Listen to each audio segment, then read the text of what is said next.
We rolling? Oh, there we go. There we go. There we go. There we go. Yo, yo, yo. Welcome back. Welcome back. Week 11. It is what it is. Monday. What is this? Third installment of this?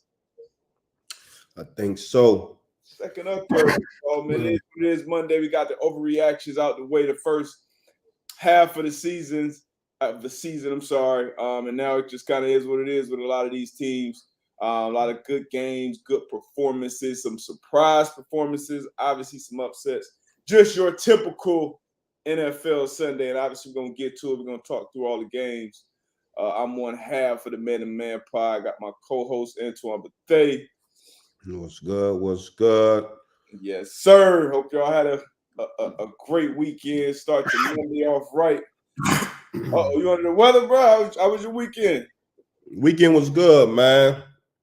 Was in Philly for a wedding, and yeah, man, under the weather a little bit, but you know we gonna fight it off. No excuses, no explanations, man. We're gonna keep it going.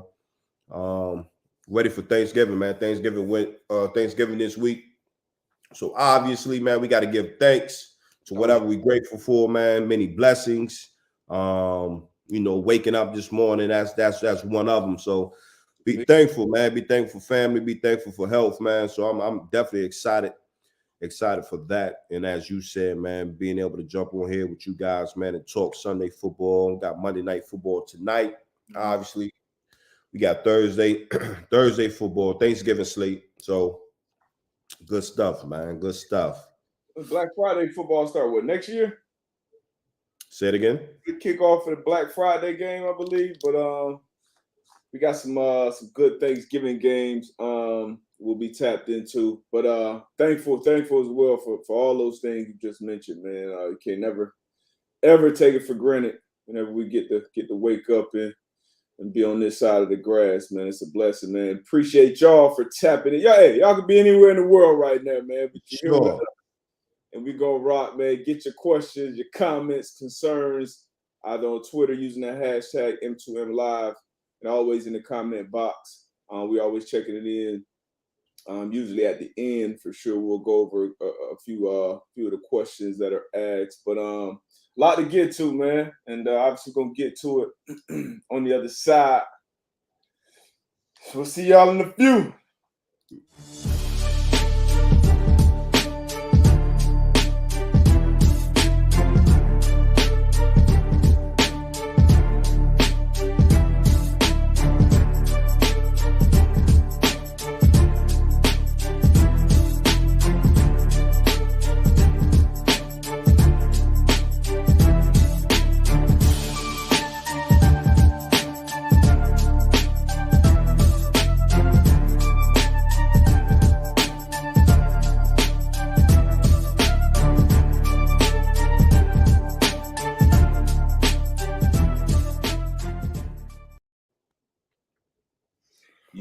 Yo.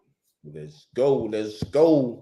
Let's get right to it, man. Who Sunday night football last night? You want to start with that one? Man, Sunday night football. Let's get to it.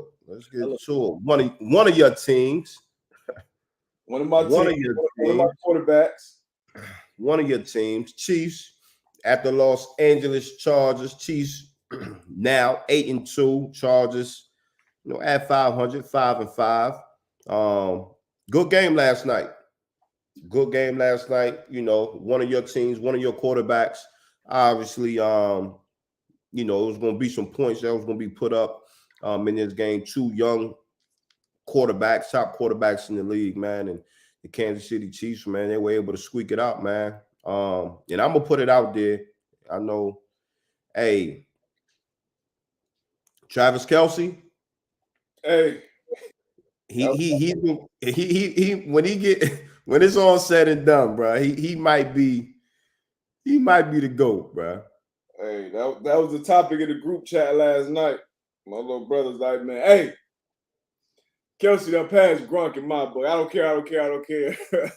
33rd time going over 100 yards, which is most all time now. Broke that tie with Rob Gronkowski. They were tied at 32. But man, like, it's it's like he's inevitable, man. Like he's gonna we were talking about it before the game. Hey man, we need an anytime TD bet, man. I think about Tony. I say, bro, look, I'm betting 2 touchdowns from Travis Kelce before I bet a touchdown score on anybody else on that team, man. Like Mahomes gonna find them in the money situations. He always gonna find a way to get open, to find a spot, to beat man coverage, beat zone, break a tackle. And it ain't like he out there running 4-3, 4-4. Like it just be at his own pace. But him and Patrick Mahomes on the same page, and then Mahomes, like with his greatness, it's almost like LeBron at this level. It's like you're always looking for somebody else. Justin Herbert, is it Josh Allen? Is it Lamar Jackson? Who's pushing? It ain't close right now. I feel like he's a cut above right now. What he's been able to do, 25 straight games in November, December, and this dude hasn't lost yet. Hasn't lost a road divisional game, I don't think, in his career as a starter. Like that's absurd. That don't even make sense. So Man, shout out to those guys, man. Shout out to them guys, man. And I think you kind of hit it on the head, man. And as a defender, going into the games, you're gonna highlight the key players. You know what I mean? And it's gonna be the quarterback. For Kansas City Chiefs, it's gonna be 87. And you're gonna game plan around those guys. I don't care who you are, what type of defense you have, you're gonna game plan around those guys. And for Travis Kelce to be able to do what he does week in and week out, knowing that Patrick Mahomes is going to look for him on critical downs, on critical situations, and he's still able to eat, man, it's impressive. And like you said, it's not like he's running away from guys, but, he's sure-handed. He knows how to, create space as far as defenders with hesitations and stopping and going, man. So just watching that game last night, man, it's impressive when guys are able to do that, when you have the bullseye on your back. And being able to do it in November and December football, that's what it's all about. That's what it's all about, man. So Kansas City Chiefs, man, looking damn good, and your Chargers are mediocre, as we can see. Yeah, they push it to the edge, push it to the limit. Nobody cares about that. They 5-5. It is what it is. Yeah, mediocre. A mediocre mob. But hey, I got Josh Palmer. He had a big night. He stepped up. His second game at receiver. For y'all that don't know, Joshua Palmer. The second game over 100 yards. First game was a few weeks ago against Atlanta. Obviously, like you said, it wasn't enough. Mike Williams came back, made a great acrobatic catch, got his feet down the sideline. Yeah. And that was it for him. I think he re-aggravated his high ankle sprain, which I believe we both have experience with. I know I do, and those are mud. Like it's hard to really ever be 100 after, especially in the same season, dealing with those. But he tried to give it a go. It didn't work. Keenan Allen, he was in. They had him on the pitch count. He made some big plays. Had a big fumble too. But Justin Herbert and the guys' fault. They put up. It just wasn't enough. It just wasn't enough. But hey, I know my AFC pick has changed. Wait, what was it initially? Hold on. Yeah, it was the Bills. I forgot you was on that train. I tried to save you. It was. It was the Bills. But no, I ain't gonna say that. I am tooting that line though. Where we're going to week 12 now. Yeah. We got some ball left. But the Chiefs, they look damn good, man. They look damn good. And again, man, Patrick Mahomes leading that charge. You can ride with him any day of the week. So good game though. It was a hell of a game. Divisional matchup. It's what we wanted to see on Sunday Night Football, man. Hell of a game. Yeah, hell of a game. Hopefully we get another one tonight to wrap up. Hold on, give me 2 seconds. Yeah, man. Jack Rowe, Kelce, best tight end of all time, man. Hey, before all said and done, it could that statement could definitely be true, man. He's obviously, you got other tight ends that played the game that, do some things better than what he does as far as, blocking and things of that nature. But when we talking about playmakers getting in their paint, creating matchups, it's unbelievable, man, what that guy can do, man. So shout out to Travis Kelce, shout out to Patrick Mahomes, shout out to the Kansas City Chiefs, man. We're gonna keep it moving. What game we gonna touch on? We're gonna go right here, man. We're gonna go to the Bengals and Steelers, man. Another good matchup, good divisional matchup. Bengals 6-4 right now. Steelers are 3-7, coming off this loss, man. Bengals were able to win 37-30. Joe Burrow on fire, doing his thing. Mixon had a solid game as well. And the Steelers, man, 3-7, man. It's not something that we get used to seeing the Steelers at 3-7. Mike Tomlin still got the mob coming out, playing tough, playing hard. But just it's been a rough year for them. Pickens, when they were trying to make a push late in the game, open. He was open and dropped the rock. But man, Bengals, I think the Bengals are finding their groove at the right time. My man, Joe Cool. Your Bengals. My Bengals. Your Bengals. How my mic sound? My mic straight? Nah, you good. Yeah, let's go. Yeah, your Bengals found a way to get it done. Did we both pick them to cover, win and cover? I don't know what you did. You did? Yeah, I did. Yeah, I did too. I don't even want to. I think my record was stank yesterday though against the spread. Oh yeah, me and Tone talked about it. Now you was actually decent. Money line, you was some shit. Damn. Against the spread, you was actually decent, man. Mine was mid all across the board. Do we have those? Speaking of, now that I know mine was better than yours, I need them. I think against the spread, you was like 7-4-1. Here we go.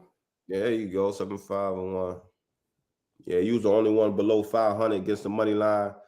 I was money down no matter. It's only spread matter, man. I was 7-6. So we got both records up here, so they both matter. Money line 7-6. Against the spread was 6-6-1. And I was 6-7 on the money. I don't know how that happened. 6-7 on the money line. 7-5-1 against the spread. Tones 8-5 against the money line. But 6-6-1 where it matters. So in the year long, y'all see him.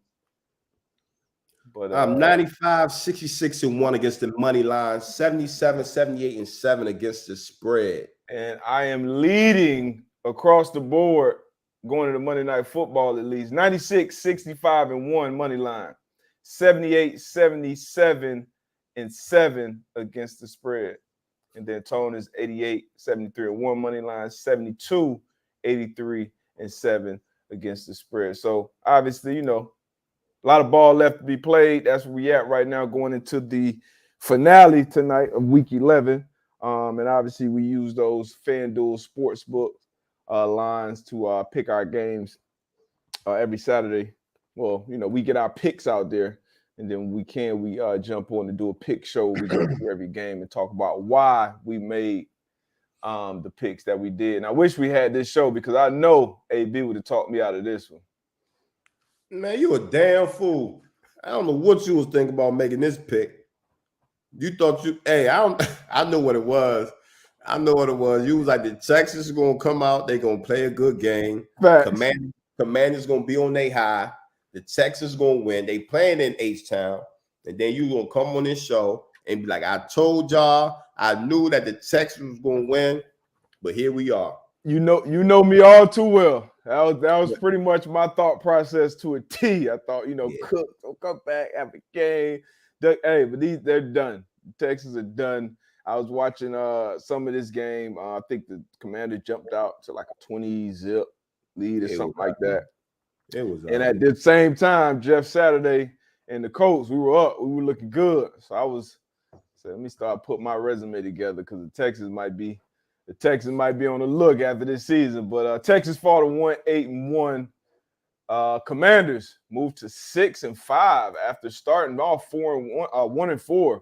So Taylor Heineke got these boys rolling. Ron Rivera named Taylor Heineke the starting quarterback going forward, and then he'll see where Carson's at as far as if he was healthy enough to be that team's backup. So interesting dynamic there, obviously. But it should not be interesting. You have your starting quarterback. He's in there playing. Your team is playing well. 4-1, I think. Yeah, let's not make this tougher than what it has to be. I understand you paying the guy, but 30. Hey, I get it, but 30. Your team is playing well with Heineke at the quarterback position, man. It's true. He's winning. He's getting the job done. So I guess we'll move along. NFC East, man. Oh, which one? Everybody's above 500. Which game? Which one you gonna go to? I'm just saying the NFC East. Talking to the Commanders, they're 6-5. Everybody in that division is above 500, including the Philadelphia Eagles sitting at the top at 9-1. And we both went with our hearts on this one. We both had our Colts winning this one. And they look good, man. And, it's no moral victories involved. Obviously, Jeff Saturday's second game as an interim head coach. First game at home. I know the stadium. I know Lucas Oil was rocking. The guys came out first, scored on the first drive. First time since, I believe, Christmas. Christmas was last year, which is crazy. So it was a lot of feed JT early. The game plan throughout the game was very, very, very, very simple. But almost got the win. Philly found a way to get it done towards the end. Offense couldn't figure it out, man. Defense, I felt like played a pretty good game. It was some times there we let up, but played a pretty good game against this explosive offense. But any major takeaways from this game, or what your thoughts on this one? Like you said, offense, man. Offense had when they had opportunities, they didn't take advantage of those opportunities. I think that was one of the big things, the big takeaways I took. Again, like you just mentioned, Coach holding this explosive offense to only 17 points, man. I'll take that with that last, score coming in at the end of the game. But again, man, I think, and again, I'm not in those meet rooms, but when you're going against, I think one of the toughest things as a defense is when you have a quarterback that can beat you with his arm and with his legs. Yeah. Like that's one of the toughest things as a defensive coordinator that you can plan for, because everything kind of like comes into play, like from the front, like rush lanes, like so you really can't really get up the field like you want to because you'll create those rush lanes, right? Yeah. So sometimes not saying it should, but the pass rush kind of gets slowed down. And then just with the quarterback being able to prolong plays, man, and you kind of just seen it yesterday with Jalen Hurts, man. He kind of took over the game, with his legs, just running, prolonging plays, making first downs and things of that nature. So it was tough, man. Colts are playing better, but this is a situation where the better team ended up winning because the Colts. They should have put the Eagles away. You was up 13-3. You was up 13-3 with I think like what? I think probably around 9 minutes left. I want to probably say might have been like 6 minutes. Yeah, I want to say around like 6 minutes. We got we had a first and goal too. It was a big a pass short, made a big pass to Paris Campbell, got inside the 10. And the guy ended up getting a sack on third down. Yeah, man. So again, these are the situations where you look back and say, hey, yeah, we should have won. But hey, Eagles able to squeak it out. Yeah, man. But and like I said, there's no moral victories. You want to win ball games. It's wins and losses. That's what we're judged on, especially coaches. But Jeff Saturday had them boys rolling. They had the identity. Look, we're gonna run the ball. We're gonna control the line of scrimmage. The Philadelphia Eagles, they went outside Linval, Joseph, and Sue, they were free agents, week 11, signed them in the middle of the week.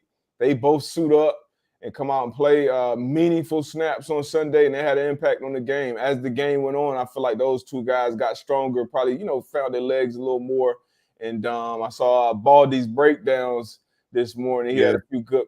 They were doing their thing. You know, vets that have done it for a long time. Big, strong, physical guys. Fresh too. What's that? Fresh too. Yeah, fresh legs for sure. But depending on what you've been doing, because it's a long time. This training camp, this going to week 11, like it's a long time into the season. So for those guys, that's just showing they real pros. But they did their thing.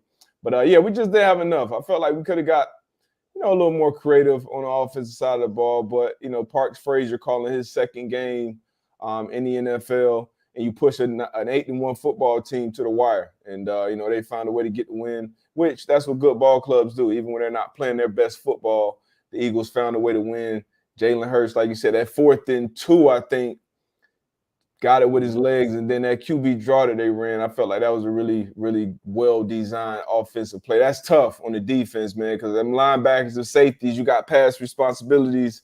So when you see your offensive line, they give you a pass set. Man, you looking at the guy you got to read in coverage, and then boom, one right up the middle. So they figured it out, man. At the end of the game, we fall to 4-6-1, and the Titans, they got another win, physical win on Thursday Night Football. So what were you thinking on that?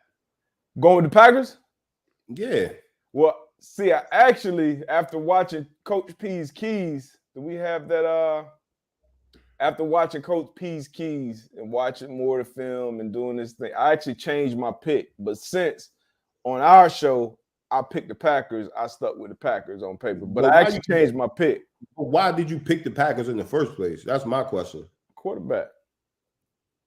But, hey, Tannehill came out, and he was undoubtedly the best quarterback on the field that night. Like Aaron Rodgers, he was missing guys that we've seen him hit, time and time again. But Tannehill, obviously they had Derrick Henry, going somewhat. Derrick Henry had a jump pass touchdown, but that play action, Robert Woods, Traylon Burke showed up. The rookie showed up, made some big plays. And Tannehill, outside of that one interception he threw, which was a great play by that backside corner, Tannehill balled out, man. So, Hey, I said starting off the week, one of us had to be right, one of us had to be wrong. You ended up starting the week off on the right foot. But, hey, Titans look good, man. Vrabel coaching year last year. I'm telling you, man, when you can run the ball and your defense is stout, if the quarterback can play consistent, not saying that, he has to play great, you give yourself a chance. You give yourself a chance, I know D-Butt, he's real big on, hey, I'm going with the best quarterback, but you got 10 other guys out there on that field that has to do their job.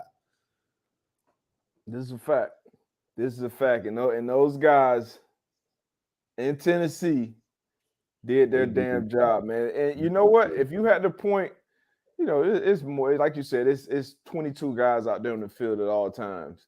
But the defense for the Packers, that second half, they got a couple turnovers, got a few stops. I want to say it was a part in that game. They got 3 back-to-back stops, and Aaron Rodgers couldn't turn those. Aaron Rodgers in that offense couldn't turn it to points, man. But shout out to our guy Christian Watson, who we had a chance to sit down with before this season. He went off for another 2 touchdowns. So the last 2 weeks, he had 5 touchdowns now, I think, which is leading all rookie receivers.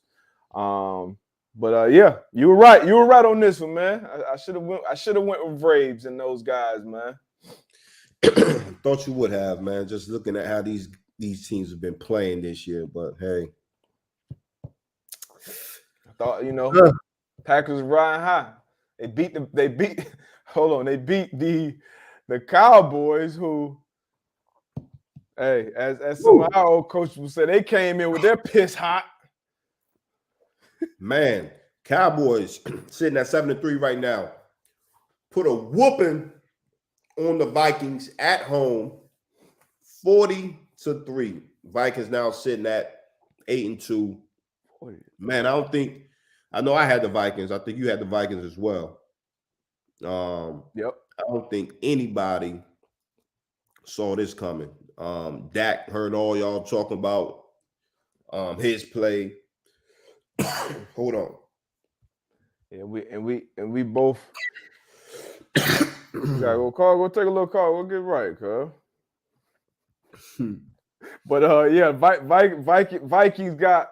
I wouldn't necessarily say they got exposed. I saw someone just comment Vikings got exposed. Vikings are 8-2 right now, and actually have a negative 2-point differential. So that means if you look at all the points that their opponents have scored this year, it's 2 more than the Vikings have scored this year. So obviously, well documented, they won a lot of close games, and then they obviously get outscored by 37 yesterday. So that affected that number a whole lot. But they've been finding ways to win games, man. They've been finding ways to win games. Had 7 in a row, I believe, coming into this one. That's not easy to do. That's not easy to do in this league. So I definitely give respect to that. They're 8-2 football team, and they're 8-2 for a reason.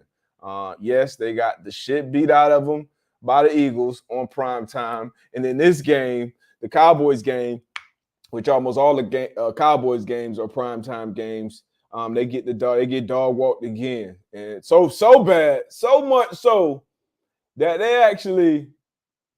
And I don't know if I've seen this recently, at least in the NFL game, especially with the Cowboys on the tube.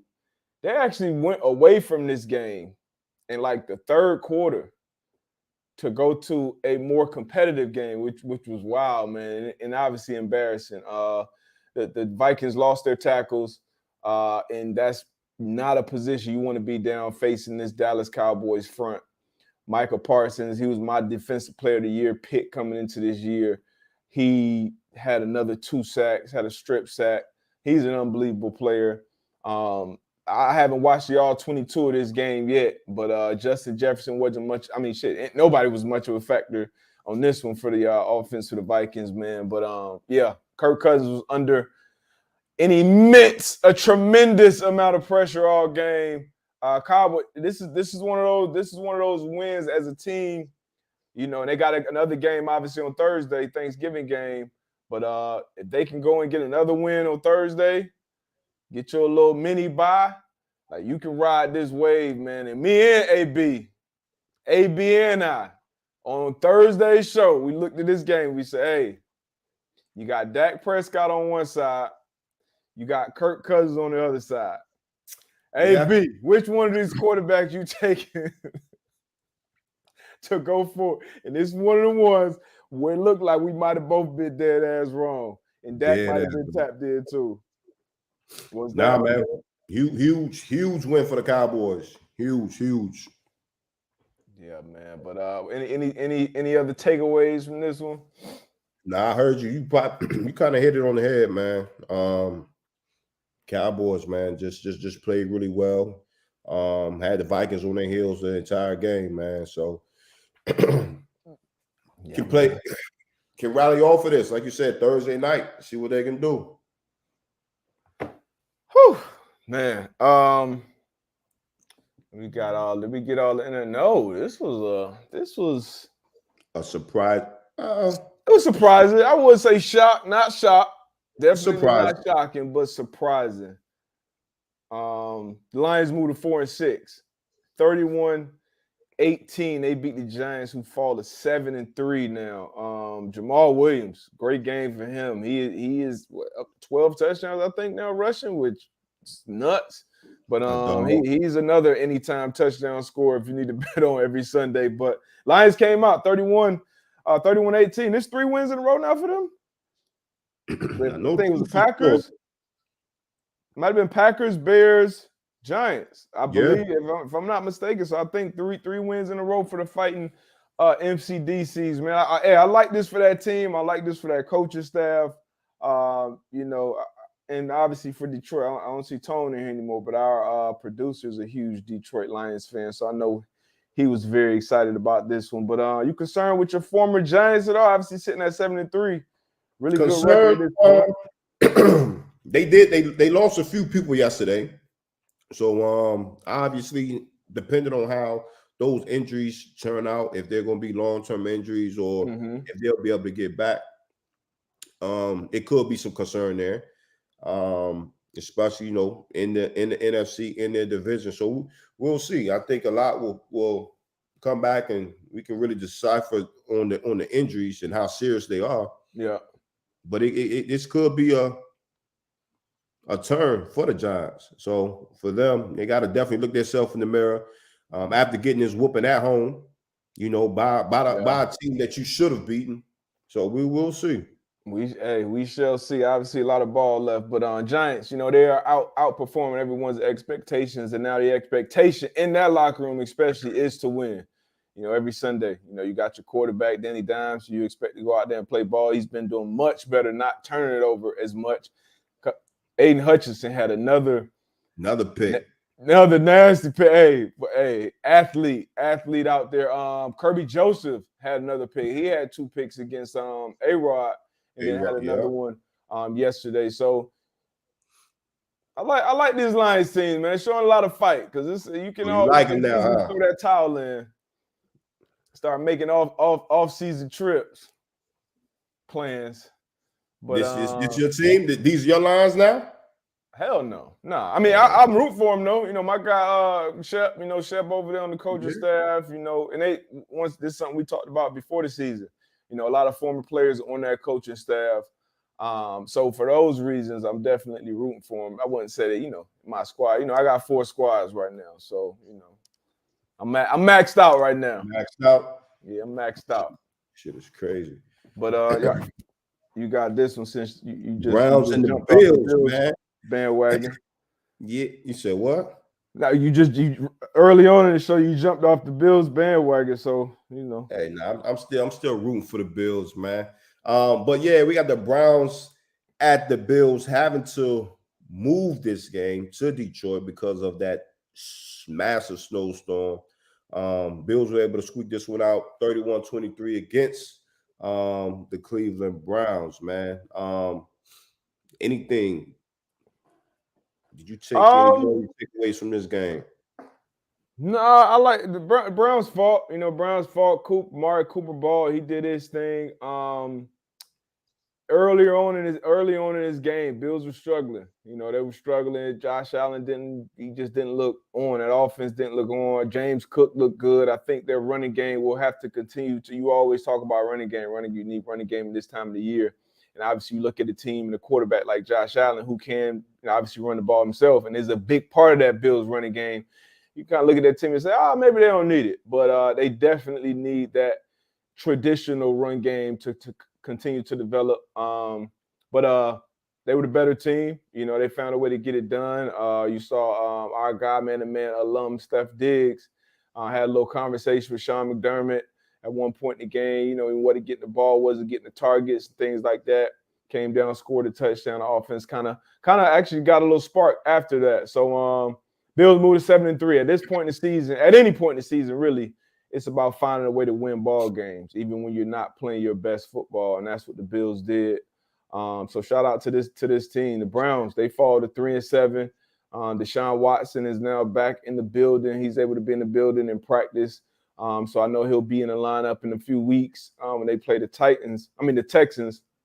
Does he make a difference when he get back into the lineup as the starting QB? Does he make a huge difference for that team? I mean, it's been a long time. It's been a long time since we've seen Deshaun Watson play football. But you know, when he was playing, he was one of the most talented quarterbacks at the position. So it's hard to say he doesn't. So yeah, I'm gonna definitely say, you know, you look at the Eagles team who we talked about. They signed Joseph and Sue off the street, and they come in and make a difference immediately. So I do think Deshaun Watson will come in and make a difference. Now, you know, long time since he's been out in that field, so he definitely could have some rust that needs to be knocked off. But that's a talented offense. You obviously got those backs behind you, Chubb and Hunt. Man. You got Coop, who's been balling, Peoples-Jones. You got guys who can make plays. So 2 weeks away from his season debut. I mean, they sitting at 3-7 right now, though. You got the Bengals, the Ravens.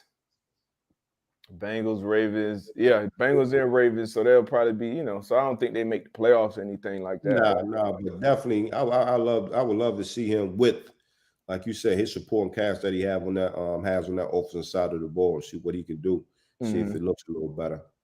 Yeah. Yes, sir. What else we got, man? Falcons found a way to win. This was the one that You must have picked the Falcons to win. Yeah. Yeah, okay. I picked the Bears. I obviously had the Bears against the spread, but Justin Fields still playing tremendous. He got banged up.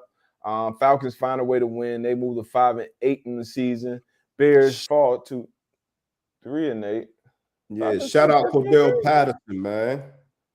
Oh, let me check this. Shout out to Cordell Patterson, man. 9 kickoff returns. I got the most wrong. in NFL history. What you checking? Now they got to be wrong. That Falcons record. They ain't played 13 games yet. That's a fine, Tony. We in week 12. Bro. Week 12. My math, yeah, 13. But hey, like you said, shout out Cordell Patterson, man. 9 kickoff returns for TDs, man. Most in NFL history, man. So he'll definitely be have a presence out there in Canton, the Hall of Fame, man. So that's huge. That's huge. 9. That's crazy. I think he's 30 now or in his 30s. So, that's usually returning, especially housing. That's a young man's game. So him still doing that in this point in the game. And Ben, he's a full-time running back at this point. Came into the league as a receiver, returner, been a running back, just an athlete, man. At this point in the game, too. At that point in the game, should I say, Falcons didn't have shit going on offense. At all. So he goes back, kick return, 103 to the crib, breaks the record, gives him a little spark. So that's big for him, man. But yeah, what else we got? Let's fly through a couple more of these. We don't cover most of them. We got the Saints. Saints moved to 4-7. They beat the Rams. Saints beat the Rams. Rams dropped to 3-7. 27-20. I actually picked the Saints on this one. I had the Rams, and I got talked out of it. Went to the Saints. Glad I did. But Saints found a way to win. Anything from this one? No, I had the Rams. They let me down. Saints, the Stinks. They 4-7. Nothing. Absolutely. Hey, we move on. Jets, Patriots. Jets dropped to 6-4. Patriots move up to 6-4. So both of these teams, it's another division where all teams are over 500, right? 500. Yep. So my Dolphins, we on a bye week this week, and we still won in our bye week because now we are solidified at that one spot. If the Jets would have won this game, they would have actually been at the top of the division. But then they lost. They're at the bottom of the division and 10-3. So ugly performance. Both offenses couldn't score points. This was basically a walk-off touchdown with a punt return from the rook Marcus Jones. Yep. Marcus Jones, I believe. Huge walk-off touch. So a couple people saw a couple blocks in the back. They were. But you, as a special teams coach, 20-something seconds left. I'm not even giving you an opportunity or a chance to return that.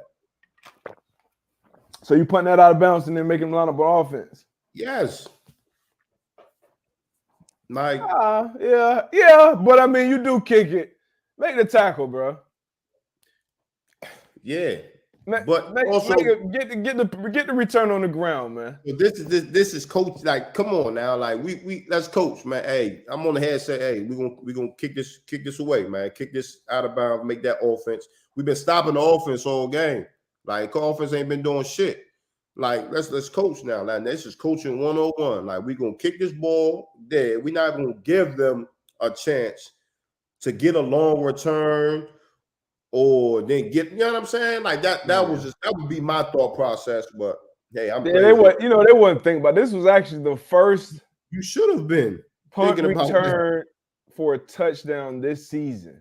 We going in it's week 11 now. This is the first one all season across the league that a punt returner has gotten to the end zone. Punter, yes, I see the keeper said, teach your punter how to take better angle. Terrible angle, terrible effort. But to AB's point, the offense has it. They didn't get in the paint all game. Jets defense played well. Patriots defense played well. So yeah, I definitely get that. But that might be some of your hindsight. That might be your hindsight. So I don't think before that point you like, man, putting this out of bounds. Man, you tripping, D-Butt. We thinking about all situations, man. Like 20-some seconds left. It's 3-3 tie game. Like, nah, like, man, I'm kicking this ball. I'm kicking the ball away, man. We don't want no.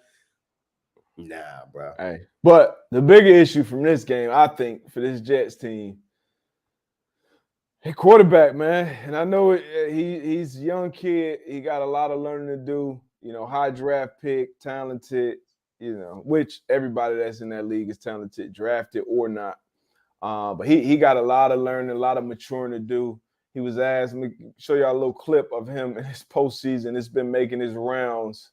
This is postseason question he was asked about if he let the defense down or not. As an offense, though, I mean, when you guys are only able to score 3 points, the defense only lets up 3 points. I mean, do you feel like you let the defense down at all? Nope. So somebody asked us a question a few weeks ago. It was in a hash. They used the hashtag M2M Live on Twitter, I believe, and asked us about, you know, is it ever any beef for pointing fingers in the locker room with like, hey, the defense or the offense, one of the sides of the ball have just been trash. And we said, oh yeah, you know, but it usually stays in the building and whatnot. You're a quarterback, you're a head coach, you're a GM, owner, whoever, you are doing these pressers. Like, you're also talking to your team. You're talking to your fan base. You're talking to your team. You're talking to your opponent.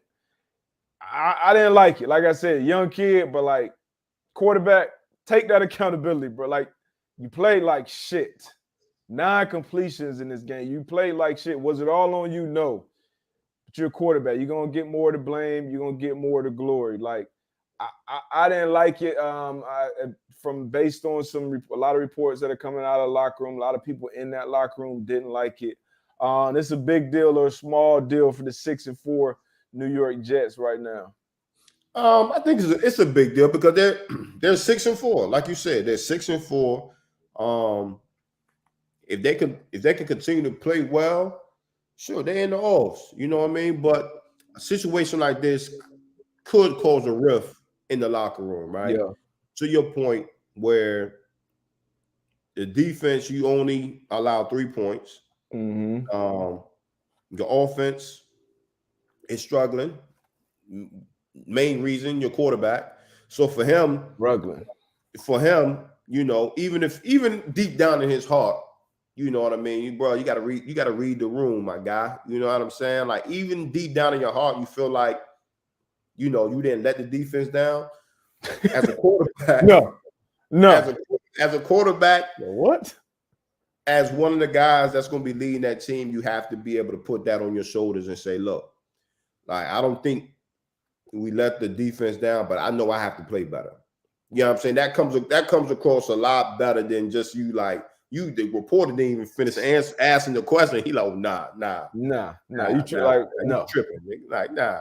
So, that's crazy. So yeah, man, I think they definitely gonna have some talks with the young guy. But like you said, man, he definitely has some maturing to do as far as that. Yeah.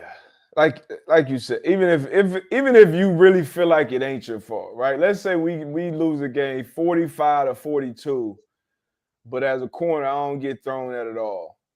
Matter of fact, we played the Jets. We played the Jets one year, beat them like 45-3 or some shit like that. Revis didn't get targeted at all. So they could have asked Revis, hey, you feel like you let your whatever day off? And he could have said, nah, I ain't get targeted. You just don't do that, man. And as a quarterback, you are a young guy. You are a leader on that team just based on the position. You probably got to see on your chest, not sure. But especially when you put up a stat line like 9 for 22, 77 yards in the game. So yeah, it's gonna be an issue, especially when you're in that media market.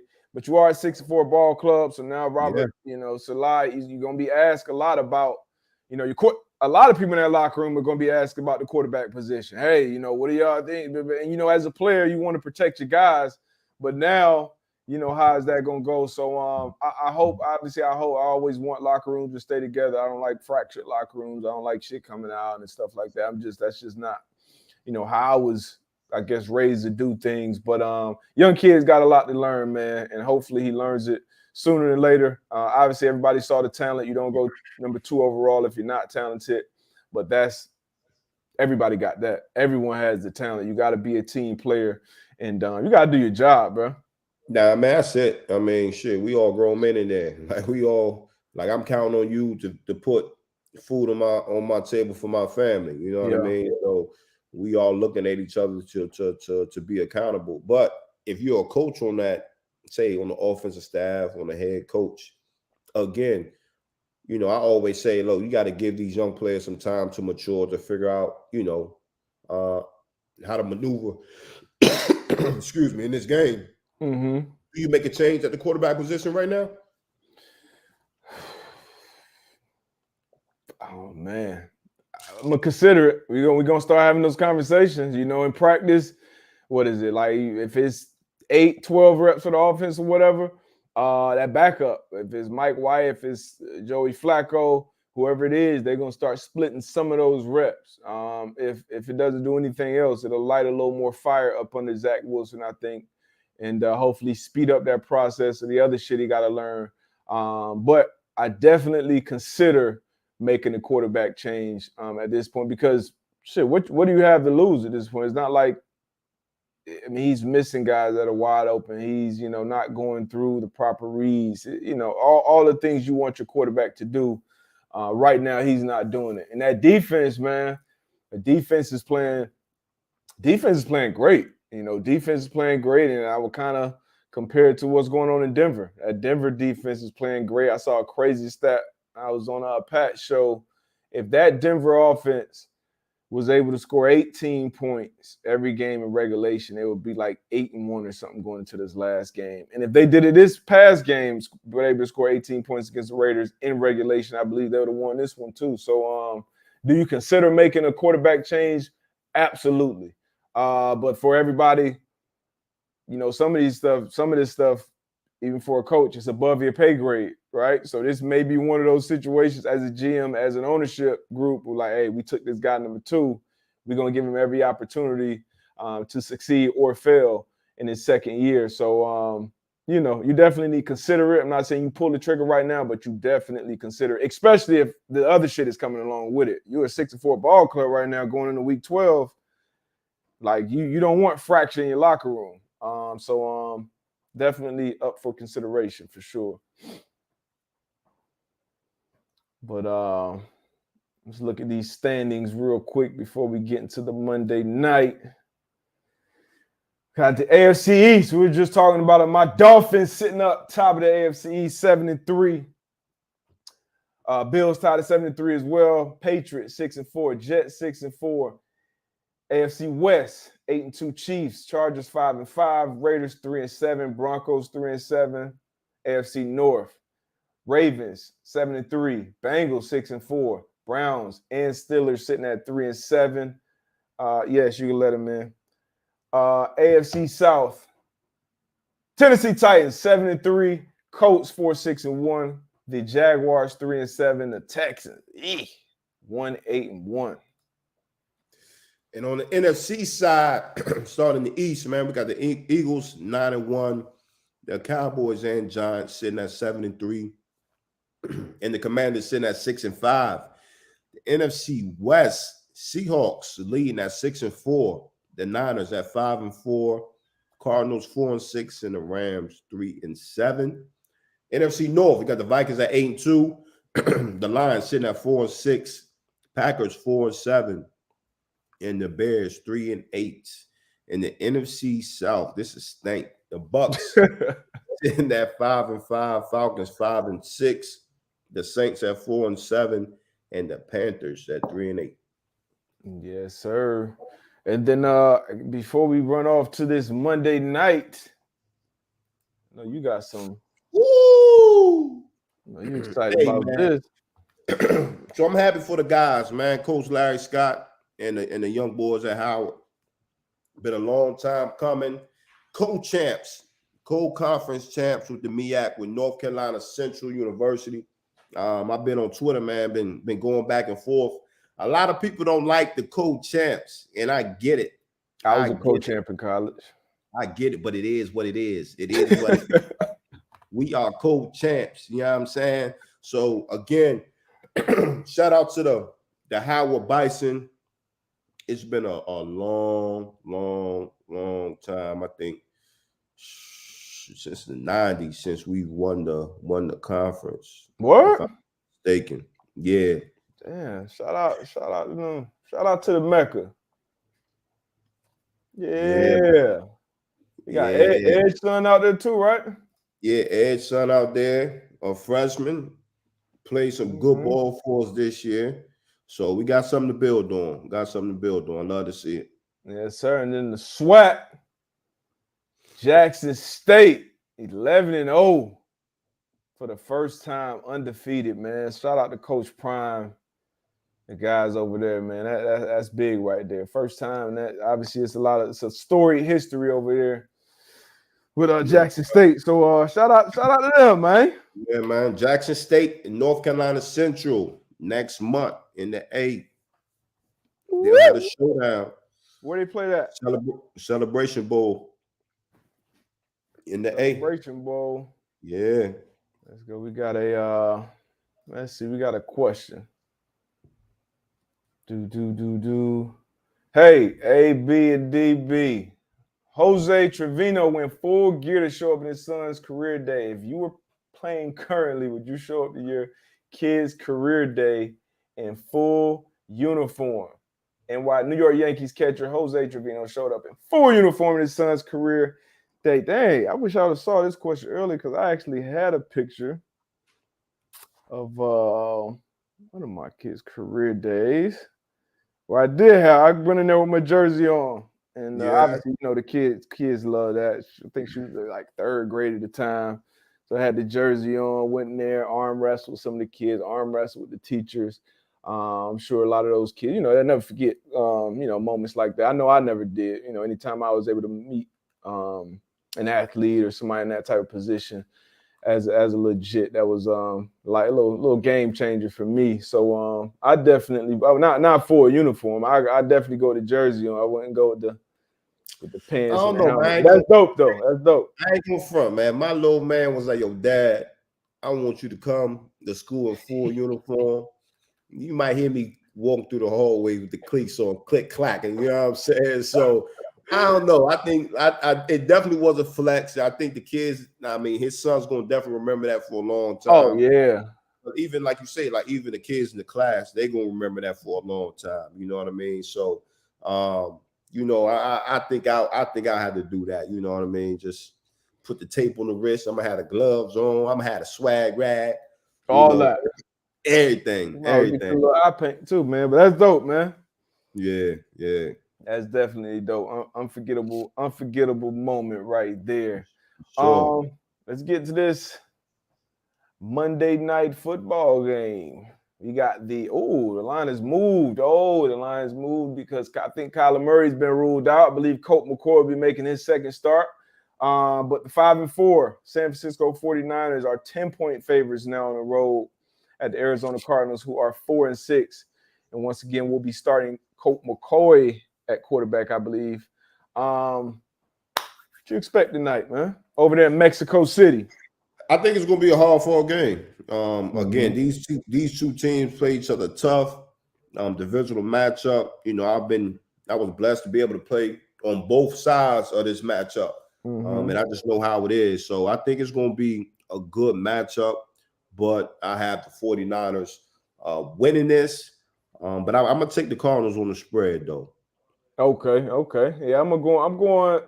I think with Colt there, I'm going to go Niners on this. So I say Niners win, Niners cover. Third game now, I believe, for C-Mac been in his offense, third or fourth. Jimmy G having these weapons, Debo's, but yeah, give me the Niners to win. Give me the Niners to cover, baby. Yeah, it's gonna be a good one though. Yes, in sir. Mexico City.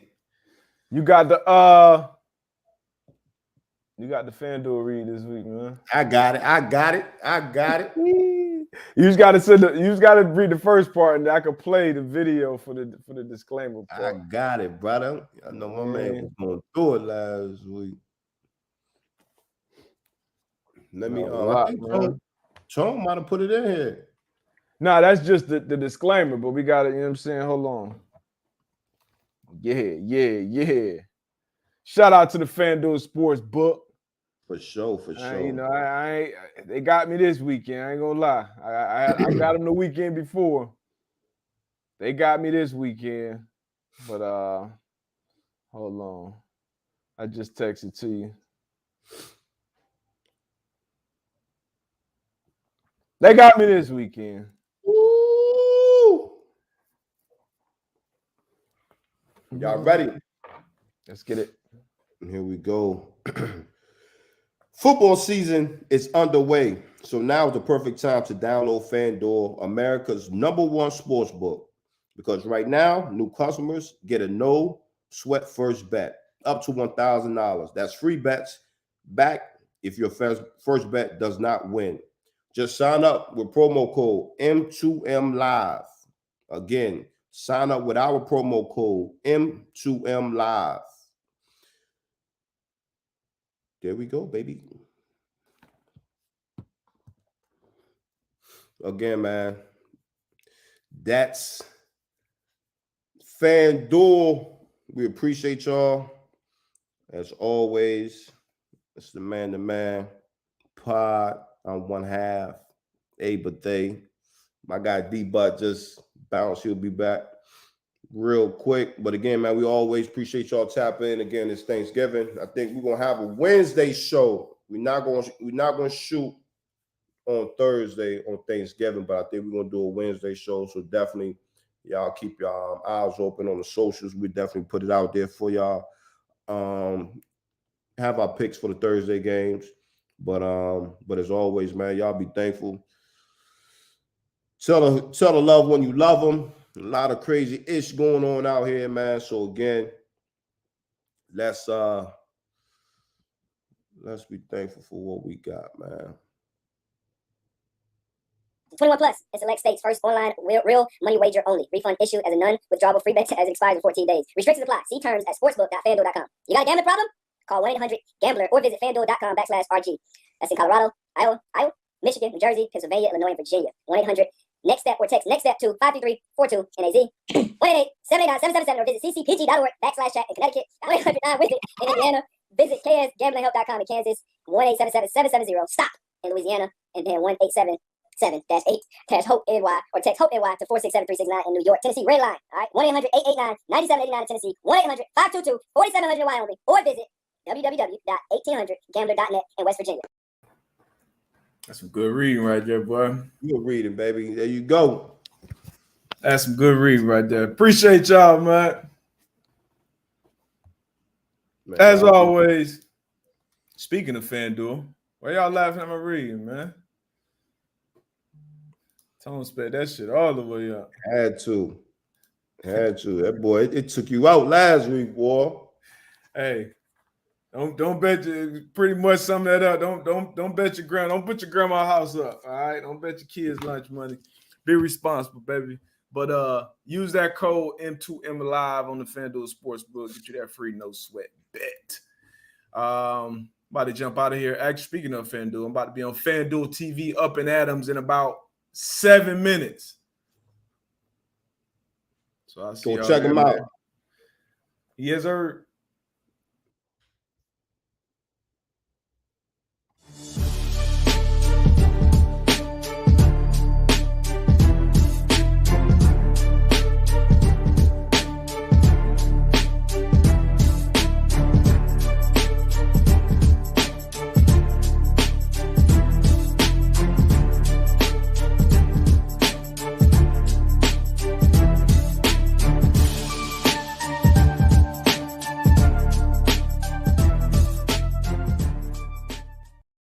We gone.